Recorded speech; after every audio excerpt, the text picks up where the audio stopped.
Hi class, now I want to talk about Freud and see if I can't make a relationship between Sigmund Freud and David Hume. Sigmund Freud, as everybody knows, there's some basic components. First, he talks about the three-part soul. That's what Plato would have called it, but Freud calls it the three parts of the psyche. And that's the ego, the superego, and the id. Now, these three parts of the psyche for Freud actually come from different places. The ego has a different way of making sense of the world, as does the superego and the id. One of the things that's often misunderstood about Freud is that the ego is the only thing that has what's called the reality principle. In other words, only the ego is able to understand the distinction between what's real and what's not real. The superego and the id, however, are actually driven by a number of instincts that we have absolutely no way to even comprehend, and they're what are called the id instincts.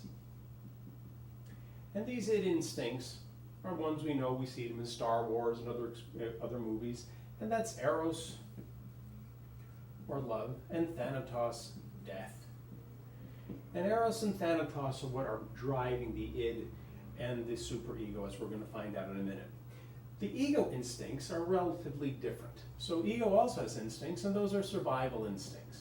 So all the things that we do to keep us alive, from eating, drinking, chasing around people who we have a desire to know, you would think that that would be it, but in fact it's not. If you know what you want, then it's something that's going to be happening in the ego, because only the ego has the capacity to distinguish reality from what's not real.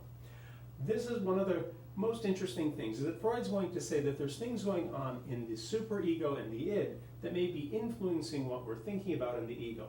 And so there's this relationship that I've been talking about as symbolism, where we connect these ideas, and these things are actually driving the ego.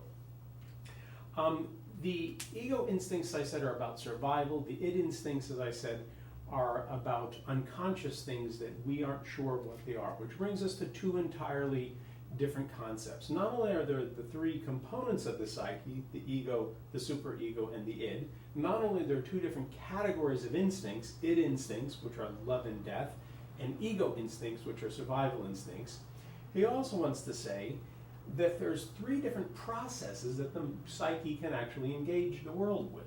One of them is consciousness.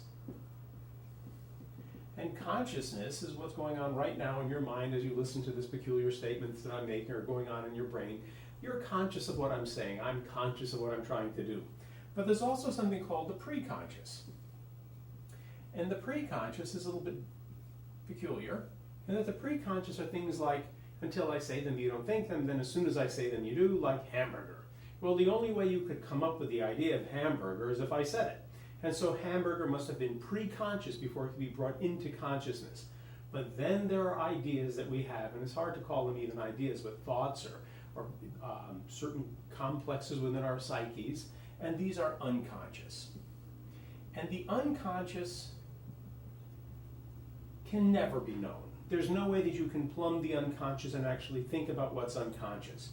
So what happens is that consciousness, which is the sole domain of the ego, and the ego also has the capacity to be preconscious and also has the capacity to be unconscious. So ego is what allows us to grasp these things. These unconscious ideas are where the ego can understand relationships of the id and the two unconscious instincts, which are eros and thanatos. So again, there's unconscious instincts, eros and thanatos. Only the ego can grasp them, and those unconscious instincts are what are driving the id, which is something it's hard to even describe at this point, and the superego. And the superego is going to turn out to be the real big problem for Freud. Okay, with that, I'm going to stop for a bit, and I'll return soon.